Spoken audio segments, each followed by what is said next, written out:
सबको नमस्कार। प्यारे बच्चों, आप सभी को ऐसे हिंदी टीचिंग टीवी की ओर से स्वागत सुस्वागत। प्यारे बच्चों, आज 9th class AP Telangana both states 10th lesson Amarvani पाठ को मैं पढ़ाने जा रहा हूँ। ప్రియమైన విద్యార్థిని విద్యార్థులారా, మీ అందరికీ ఎస్ఏ హిందీ టీచింగ్ టీవీ తరఫున స్వాగతం సుస్వాగతం। డియర్ స్టూడెంట్స్, ఈరోజు 10th లెసన్ అమర్వాణి ఈ లెసన్ని కొంచెం మీరు జాగ్రత్తగా వినండి। అమర్ అంటే ఏంటి? లెసన్ టైటిల్ చూడండి ఒకసారి। అమర్ అంటే ఏంటి? वाणी అంటే ఏంటి? अमर किसे कहते हैं, वाणी किसे कहते हैं?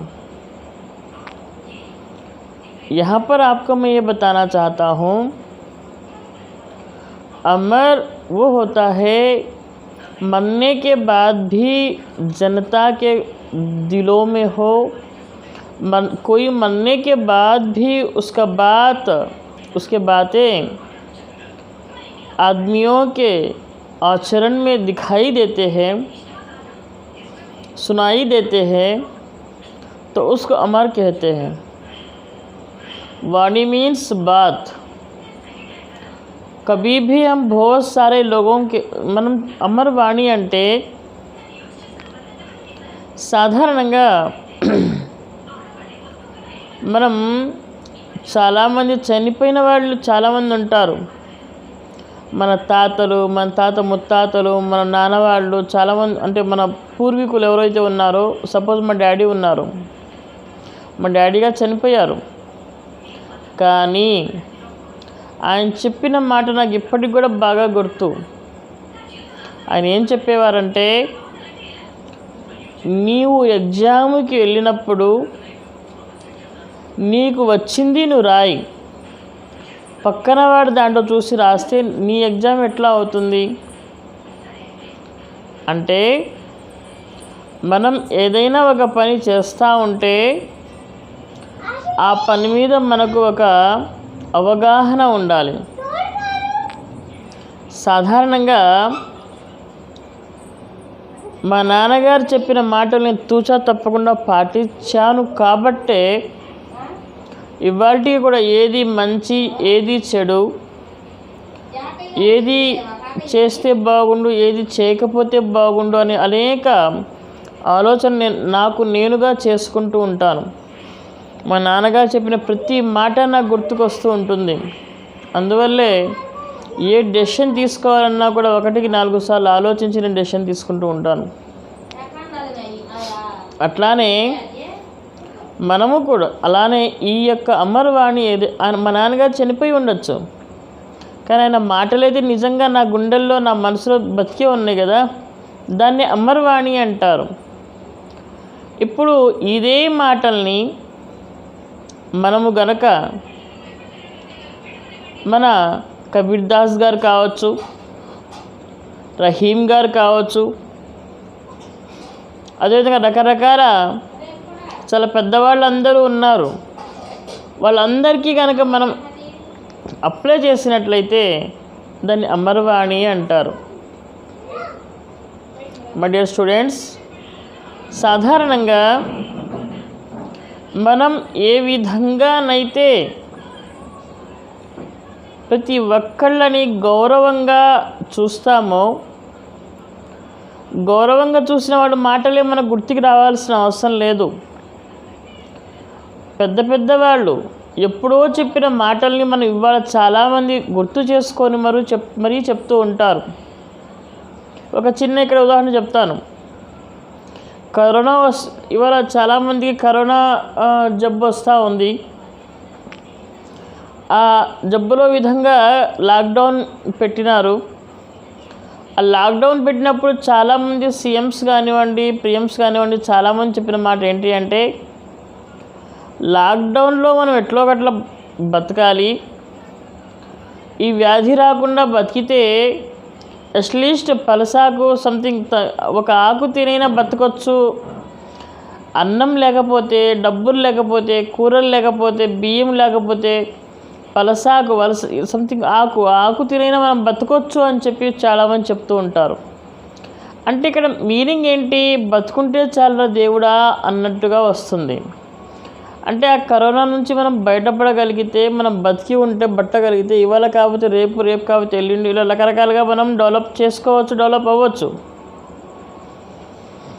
ఈ బతికి ఉంటే బలసాగు తినొచ్చు అనే టాపిక్ ఎందుకు వచ్చింది ఇక్కడ?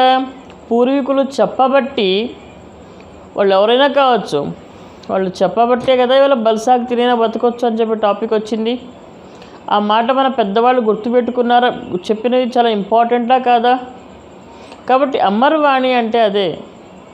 ఓన్లీ ఎవరో సపోజ్ గొప్ప గొప్ప నాయకులు, గొప్ప గొప్ప కవులు చెప్పిందే అమరవాణి అని అమరవాణిని అవి కూడా మన వాళ్ళు చాలా పెద్దవాళ్ళు, మన పేరెంట్స్, మన తాత ముత్తాతలు అందరూ ఎవరు చెప్పినా అవి గౌరవమైనటువంటి 4 కాలాల పాటు నిలిచి ఉండేటటువంటి మాటలు. కాబట్టి వాటిని కూడా అమరవాణి అని చెప్పొచ్చు. అంటే అమర్ అంటే ఎప్పటికీ జీవించి ఉండే మాట, వాణి అంటే మాట.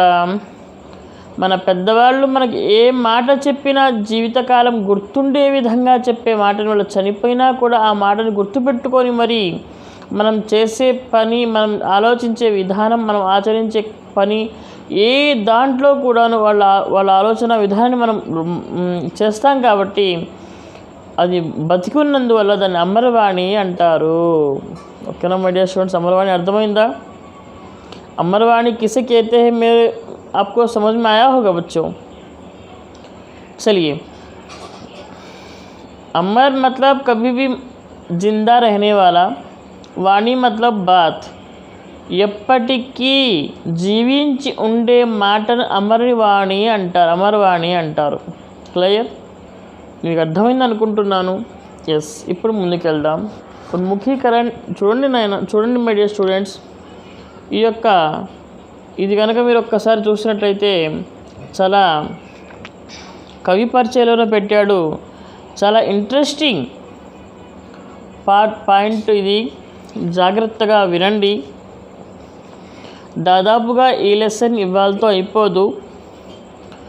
ఇవాళ కొంచెం ఒక పార్ట్ చెప్తాను, రేపు ఇంకో పార్ట్ చెప్తాను. ఫస్ట్ ఆఫ్ ఆల్ ఇంట్రొడక్షన్కి వెళ్దాం. లెసన్ అమరవాణి ఇంట్రొడక్షన్ చెప్పాను కదా ఇప్పుడు దాకా. అమరవాణి అంటే ఆ మాటకు చావు లేదు. ఏ మాటకు చావు కూడా ఎప్పుడు ఆచరించదగిందిగా ఉంటుందో దాన్ని అమరవాణి అంటారు. క్లియర్? నెక్స్ట్ ఈ పోయం చూడండి. रहीमन धागा प्रेम का मत तोड़ो झटकाए, टूट से फिर ना जुरे गांठ परी जाए. మై డియర్ స్టూడెంట్స్, ఇక్కడ కొన్ని విషయాలు మీరు జాగ్రత్తగా అబ్జర్వ్ చేయండి. రహిమన్ ధాగా ప్రేమ కా మత్ తోడో झटकाए, टूटे से फिर ना जुरे घांट परी जाए. నిజానికి ఇక్కడ కవి ఏం చెప్పదలుచుకుంటున్నాడు అని అంటే,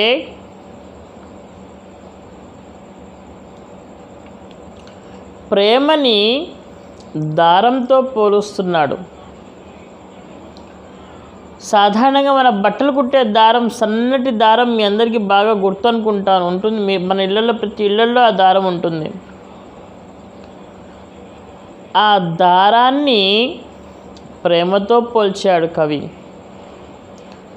ఎంత జాగ్రత్తగా ఆ దారాన్ని మనం వాడుకుంటే అంత జాగ్రత్తగా మన శరీరం మీద బట్టలు కావచ్చు, వేరేవి కావచ్చు, ఏవైనా కావచ్చు, అవి పడకుండా, అవి చినగకుండా చేయగలుగుతుంది. దారాన్ని మనం ఎంత దూరమైన లాక్కోవచ్చు. ఎంత దూరమైన, ఎంత రీల్స్ మనం దారాన్ని మనం వాడుకోవచ్చు. బాగుంటుంది. మన శరీరం మీద బట్టలు కుట్టడానికి అదే పనికొస్తుంది కూడా.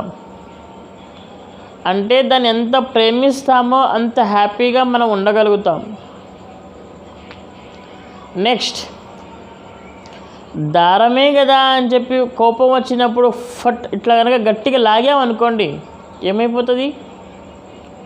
ఆ దారం కండ నుంచి ఆ ముక్క సపరేట్ అయిపోతూ ఉంటుంది. అంటే ఆ దారం ఇరిగిపోతుంది, ఆ దారం తెగిపోతుంది. అట్లానే కవి దీంట్లో ఏం చెప్పదలుచుకుంటున్నాడు అని అంటే, చిన్న పెద్ద ముసలి ముతుక ప్రతి ఒక్కళ్ళతో మనం ప్రేమగా ఉండాలి.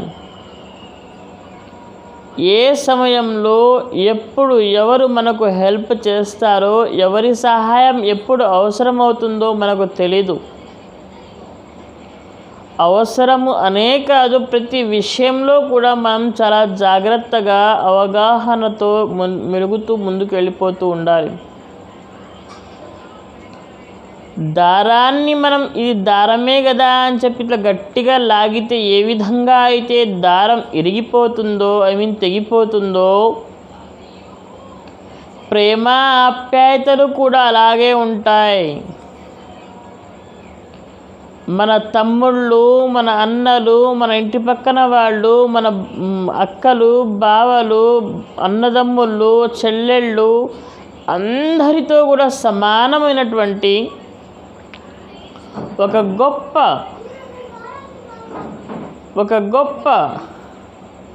బంధాన్ని మనం ఏర్పరచుకోగలగాలి.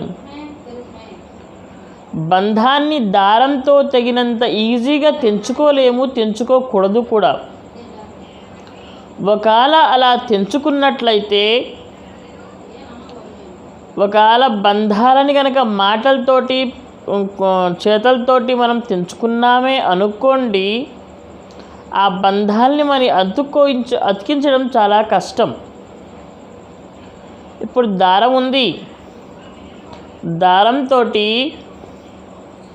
దారాన్ని ఇరగ్గొట్టి దాన్ని మనం మళ్ళీ అతికించగలుగుతామా? అతికించలేము. ఎందుకు అంటే, ఒకవేళ ముడి వేసి అతికించినా కూడాను ఆ ముడి మనకు కంపల్సరిగా కనిపిస్తూనే ఉంటుంది. Right are wrong? ఎస్. ఎందుకు అంటే, ఒక దారం ఏ విధంగా అయితే దాన్ని తెంచి దాన్ని అతికించాలని చూసి దాన్ని అతికించలేము, దాన్ని ముడి వేస్తే ఆ ముడి అట్లానే కనిపిస్తూ ఉంటుంది.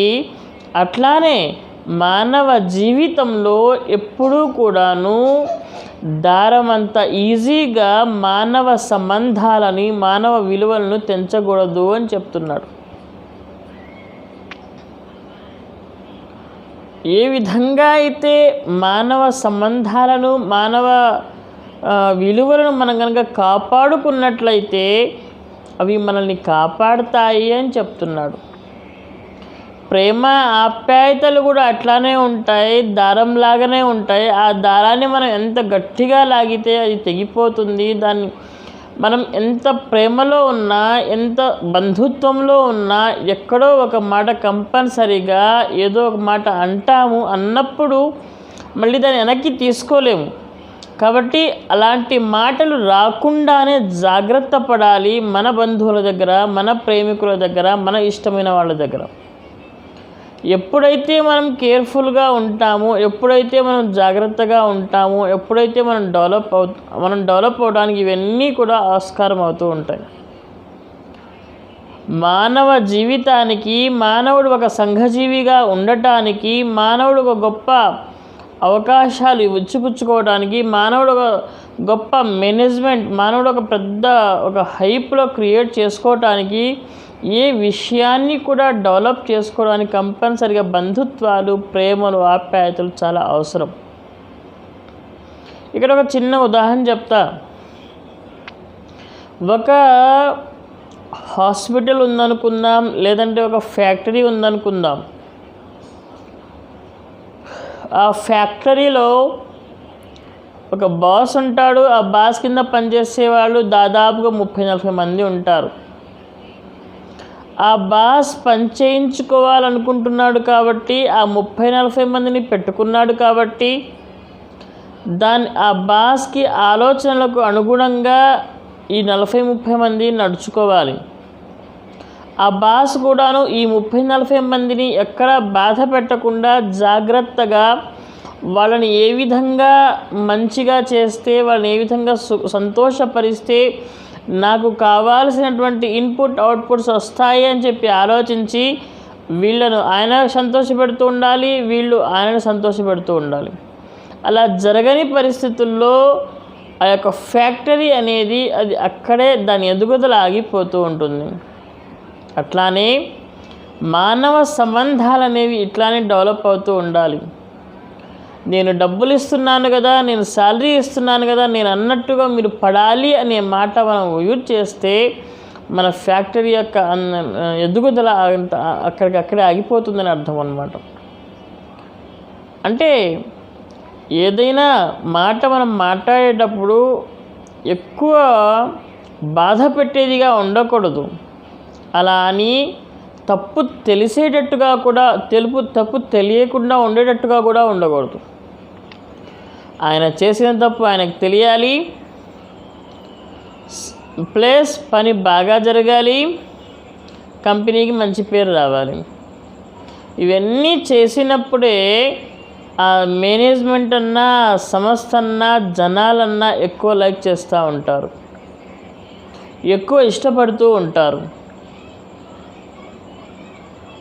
కాబట్టి దారంలాగా తుంచివేయడం చాలా ఈజీ, మానవ సంబంధాలను పెంచుకోవడం చాలా కష్టం. కాబట్టి మన చుట్టాలు కావచ్చు, మన ఫ్రెండ్స్ కావచ్చు, ఇతరత్ర ఎవరైనా కావచ్చు, వాళ్ళతో మీరు బిహేవ్ చేసే విధానం చాలా జాగ్రత్తగా ఉండేటట్టు చూసుకోవాలని చెప్తూ, మన వల్ల ఎవరు హర్ట్ కాకుండా చూసుకోవాల్సినటువంటి అవసరం ఉందని చెప్తూ, అదేవిధంగా మనం డెవలప్ అవ్వాలని, మన మాట తీరుతోనే వేరే వాళ్ళు మనం ప్రేమించే విధంగా ఉండేటట్టు చేసుకోవాలి. కానీ మన మాట తీరుతోటే వాళ్ళని పరిగెత్తేటట్టు చేయకూడదు అని చెప్తూ, మానవ సంబంధాలు ఎప్పుడూ కూడా ఒక్క ముడి కూడా పడకుండా ఉండేటట్టు ఉంటే అది బాగా సాఫీగా సాగిపోతుంది. కానీ ఆ ముళ్ళు పడినప్పుడు ఆటోమేటిక్గా ఆ యొక్క జీవితంలో కొన్ని లేనిపోని ప్రాబ్లమ్స్ వస్తూ ఉంటాయి. ఇంత చెప్పిన తర్వాత మీకు అర్థమైందని అనుకుంటూ ముందుకెళ్తాను. प्यारे बच्चों, आप लोगों को समझ में आया होगा जिस तरह से इंसान जो होता है अपने जो ह्यूमैनिटी जो होता है, अपना जो अच्छाई जो होता है उसको बरकरार रखना ज़रूरी होता है. कोई भी व्यक्ति अपने हिसाब से आगे बढ़ता है, एक धागे को जिस तरह से तोड़ देता है, किसी रिश्तेदारी को दूर कर देता है, फिर उस रिश्तेदारी मिलना जितना कठिन है जितना धागे को मिलाने में. जब धागा मिल जाता है तो भी उस धागे के जो टूटे हुए जो जोड़ों को जुड़ाए हुए जो धब्बे तो दिखाई ही देते हैं. उसी तरह हर इंसान अपने आप में प्यार मोहब्बत के साथ रहना बहुत ज़रूरी है. जब ही हम सब लोग मिलजुल कर रह सकेंगे. सबका सम्मान करना चाहिए.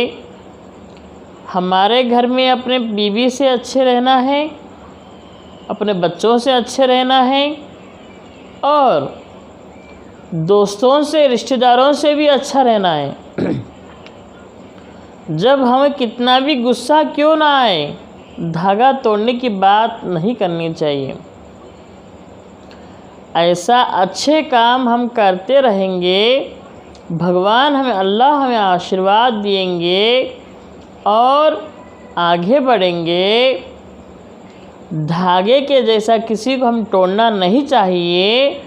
हम चाहे मिलाने वाले हैं लेकिन तोड़ने वाले नहीं हैं। इस लेसन के अंतर्गत हमारे हिंदू देश भारत देश का गौरव बढ़ाते हुए कह रहे हैं।